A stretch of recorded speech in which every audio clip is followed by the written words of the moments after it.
sekaligus pembacaan doa khotmil Quran yang akan dibawakan kepada Al-Mukarram wal Muhtaram Sahibil Kiram Kiai Haji Kiai Gus Anik Nawawi. Waktu dan tempat kami persilakan. Shallu ala Muhammad.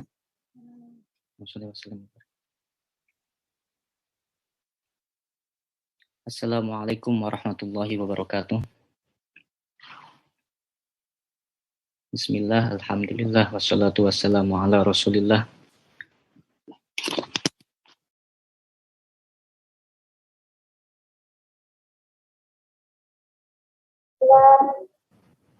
Subhanaka la ilma lana illa ma 'allamtana innaka antal alimul hakim.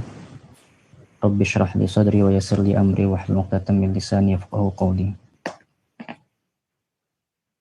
Yang saya hormati, yang saya takzimi, dan yang saya muliakan,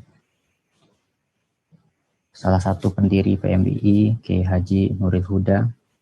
Semoga dipanjangkan umurnya dan selalu bisa membimbing kita semua. Yang saya hormati dan yang saya muliakan, Gus Abe atau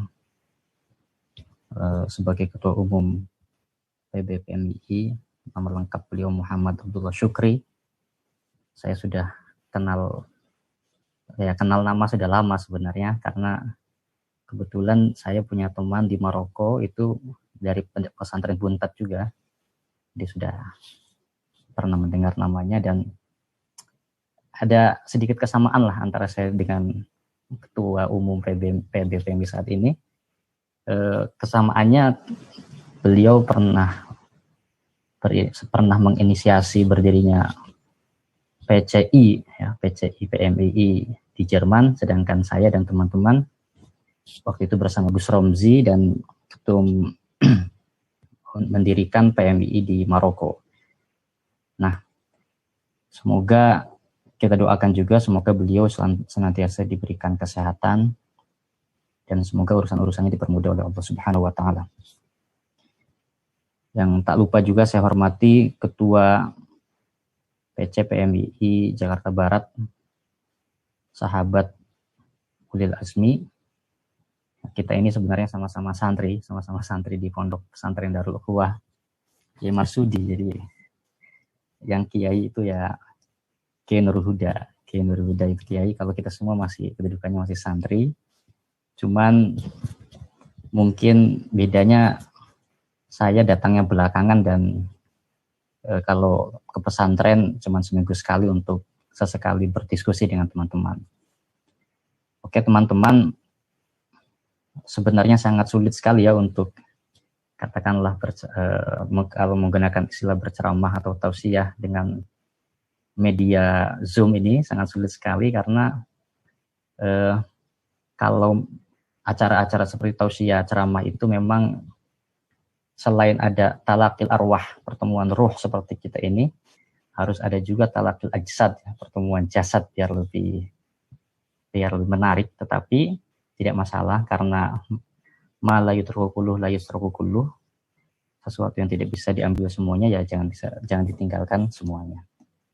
Yang ingin saya sampaikan pertama kali adalah ketika Ketua PCPMII Mas Ulil Azmi, sahabat Ulil Azmi ini mengundang saya untuk mengisi acara hataman Al-Quran bil Ghaib, saya kaget ya. Karena ya itu tadi, seperti yang disampaikan Ketua Umum tadi, PMII tapi membuat hataman bil Ghaib kan luar biasa itu.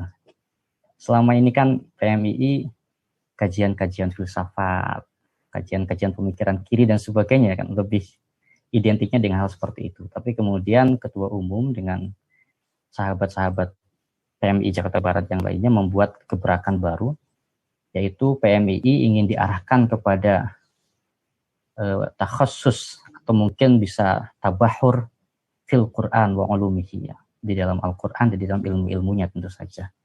Itu tentu saja sebuah info dan sebuah kegiatan yang sangat membahagiakan, apalagi ini di bulan Ramadan, bulan di mana turunnya Al-Quran.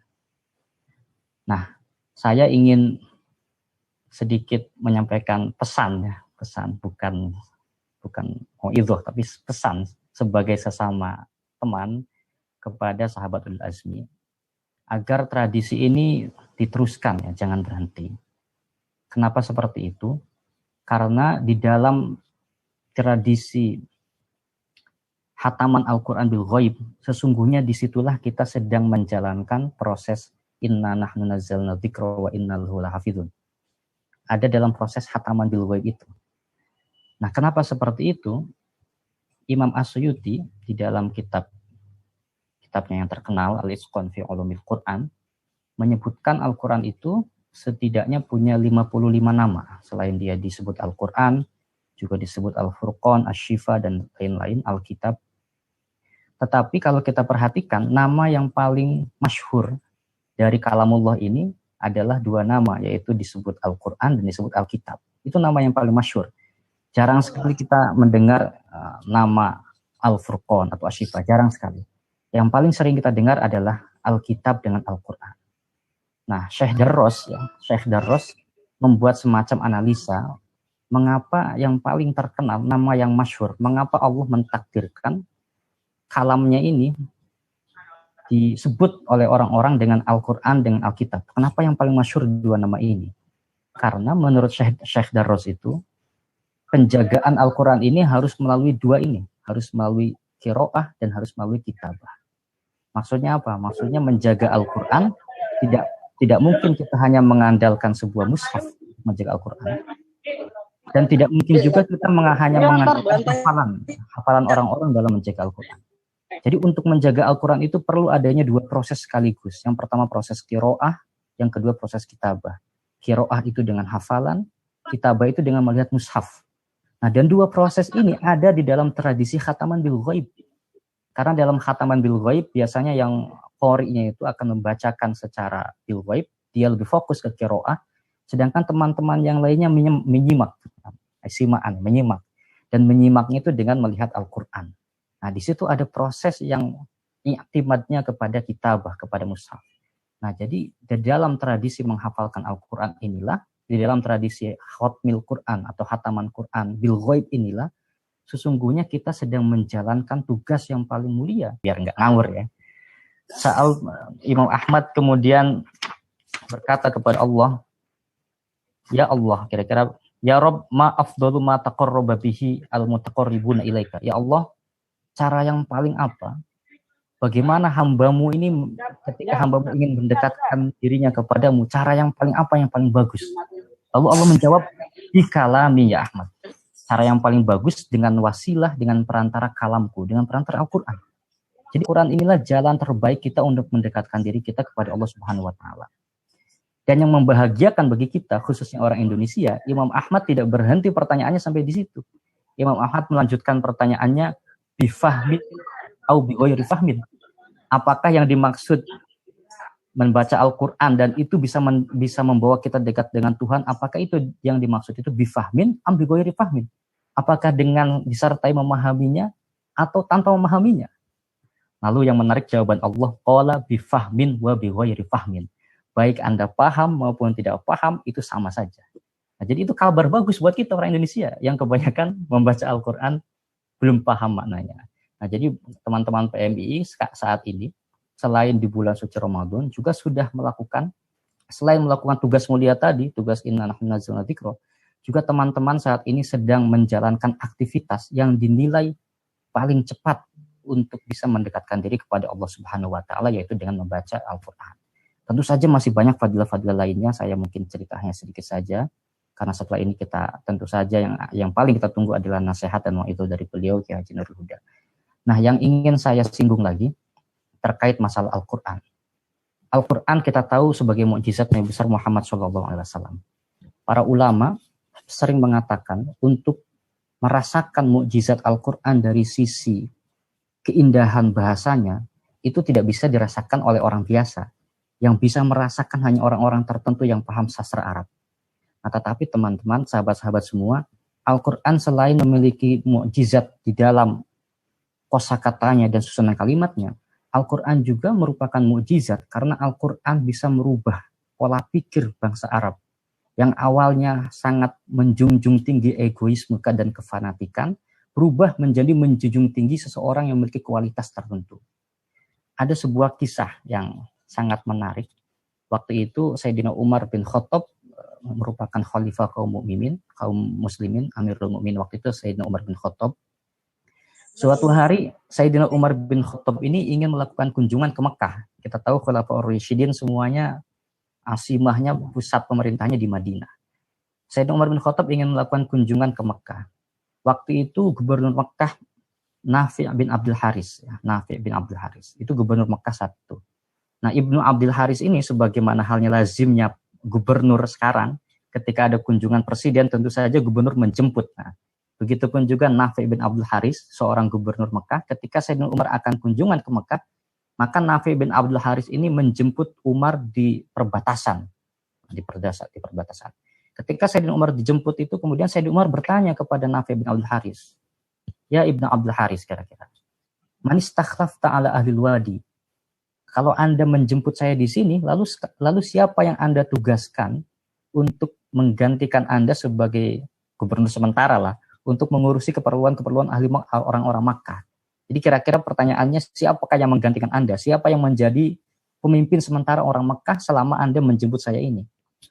Nah, kemudian Ibnu Abdul Haris menjawab, istakhlaftu alaiha Ibnu Abza. Aku menitipkan Mekah, aku menjadikan pemimpin sementara seseorang yang bernama Ibnu Abza. Sayyidina Umar ini tidak pernah mendengar nama Ibnu Abza. Lalu kemudian Sayyidina Umar bertanya, "Man Ibnu Abza? Ibnu Abza itu siapa? Manhu, siapa dia?" Lalu dijawab oleh Ibnu Haris itu, Ibnu Abdul Haris, "Huwa maulan min mawalina." Ibnu Abza adalah salah satu maula kami. Sahabat-sahabat, maula di dalam bahasa Arab itu memiliki dua pengertian. Yang pertama itu pengertiannya bekas budak, dalam konteks itu ya. Atau yang kedua, orang yang bukan orang Arab asli. Nah, dua hal ini merupakan dua isu yang sangat sensitif. Karena orang Arab itu tidak bisa dipimpin, tidak mungkin mau dipimpin oleh seorang bekas budak. Dan tidak mungkin mau dipimpin oleh orang yang bukan orang Arab asli. Jangankan bekas budak, seorang yang sama-sama Quraisy saja, tapi kabilahnya beda, itu tidak mau dipimpin.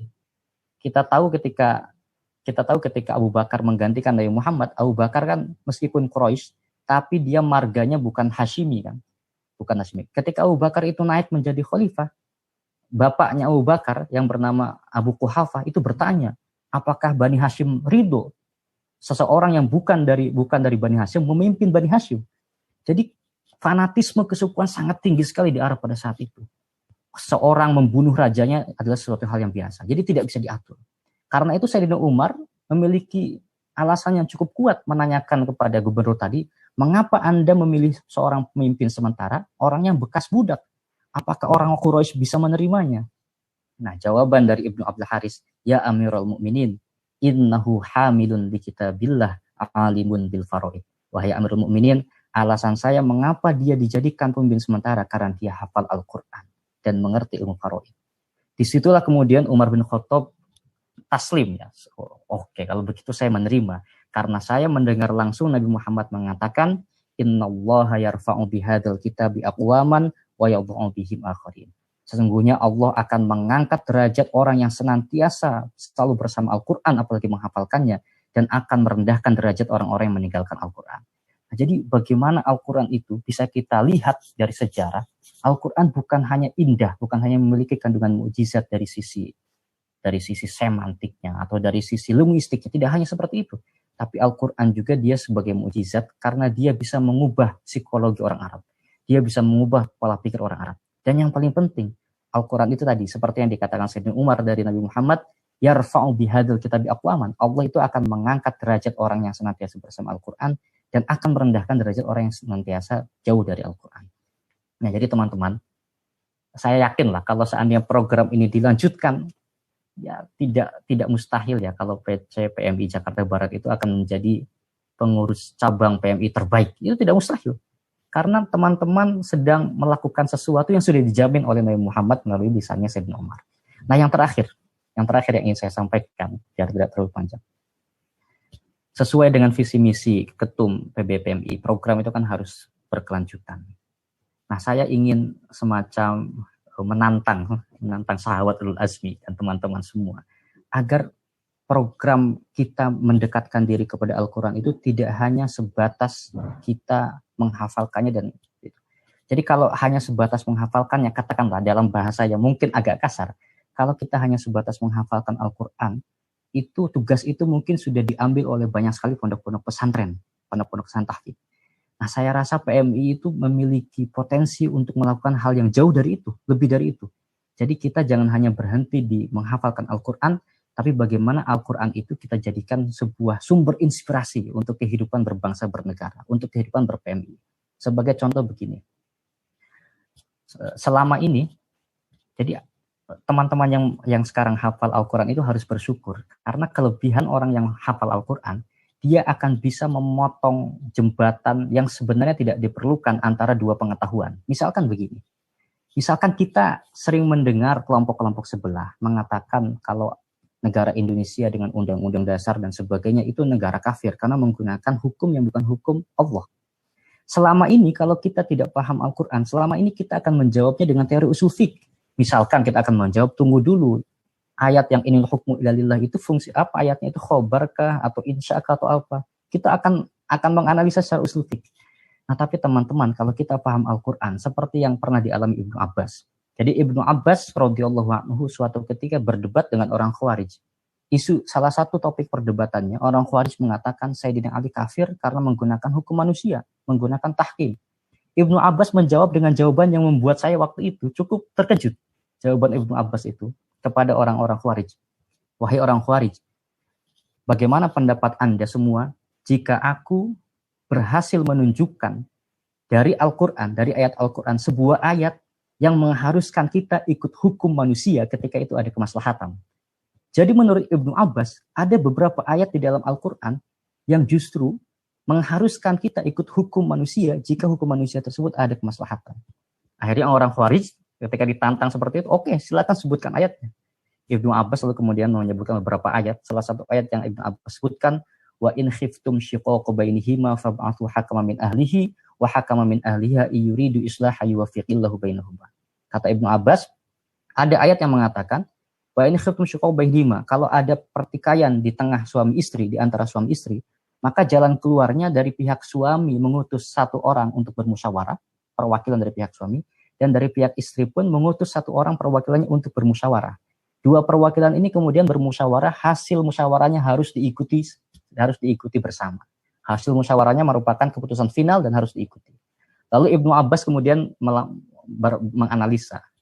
Kata Ibnu Abbas, menurut Anda, apakah permasalahan rumah tangga lebih penting atau permasalahan negara?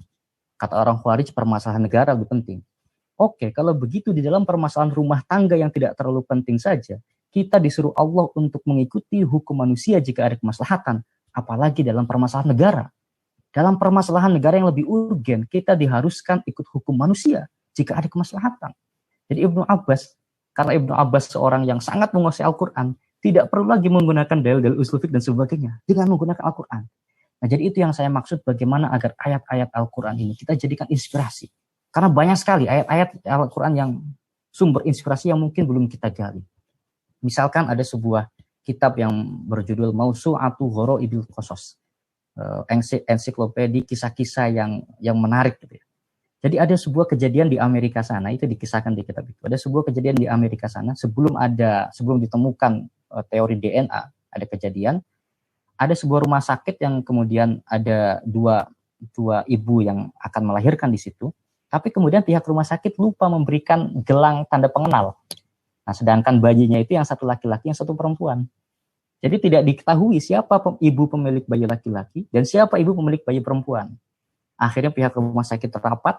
Kebetulan di situ ada salah satu dokter yang muslim. Dokter yang muslim itu meminta izin kepada pihak rumah sakit. Saya kemungkinan akan tahu jawabannya, tapi saya minta izin saya pergi ke Mesir. Lalu kemudian dokter itu pergi ke Mesir. Ketika pergi ke Mesir, dokter itu bertanya kepada kiai di sana, kepada syekh. Pertanyaannya seperti itu. Ya syekh, saya mempunyai masalah, ada dua ibu lipat, vitaminnya 2 kali lipat, berarti si pemilik ASI itulah yang memiliki bayi laki-laki. Karena laki-laki secara naluri itu memang rakus dalam arti dia berhak mendapatkan jatah 2 kali dari perempuan. Dan begitu sebaliknya, ibu yang ASI kandungan gizinya lebih sedikit, dialah pemilik bayi perempuan. disepakati. Kemudian setelah diteliti memang ada ibu yang kandungan gizinya lebih tinggi, ada ibu yang aslinya kandungan gizinya lebih rendah. Dan diputuskan yang bayi laki-laki buat ibu yang kandungan gizinya lebih tinggi, dan bayi perempuan pemilik yang memilikinya ibu yang kandungan gizinya rendah. Setelah teori DNA ditemukan, kemudian dites, ternyata benar hasilnya seperti itu. Nah, jadi teman-teman, itu membuktikan bahwa Al-Quran seperti itu. Al-Quran itu mengandung banyak sekali inspirasi. Bahkan ayat-ayat yang tidak kita prediksi pun bisa mengandung sebuah inspirasi. Nah, itu yang saya harapkan Ketua Muhammadul Azmi dan juga sahabat-sahabat PMI Jakarta Barat semua tidak berhenti di hataman Quran bil ghaib. Itu sangat bagus, sudah sangat bagus. Seandainya istiqomah pun itu sudah sangat bagus. Tapi ada harapan yang begitu besar ya dari kita, dari saya terutama, agar teman-teman PMI tadi mengkaji Al-Quran. Bagaimana menjadikan Al-Quran sebagai sumber inspirasi bagi kita semua. Apalagi kalau teman-teman nanti misalkan berhasil merumuskan ayat-ayat moderasi. Ya, gitu kan? Ayat-ayat bernegara. Kan kalau ayat-ayat ahkam sudah banyak tuh. Ayat ahkam sekitar 500 ayat kan yang berkaitan dengan hukum-hukum fikih. Tapi ayat-ayat moderasi, ayat-ayat yang berkaitan dengan moderasi. Ayat-ayat yang berkaitan dengan i'tidal, ayat-ayat yang berkaitan dengan tawazun dan sebagainya. Itu kalau teman-teman teliti akan sangat luar biasa. Mungkin itu yang bisa saya sampaikan, semoga ada manfaatnya. Mohon maaf kalau ada kata-kata yang keliru. In uridu illal islah wa ma taufiqi illa billah wallahul muwaffiq ila aqwamit thoriq. Wassalamualaikum warahmatullahi wabarakatuh.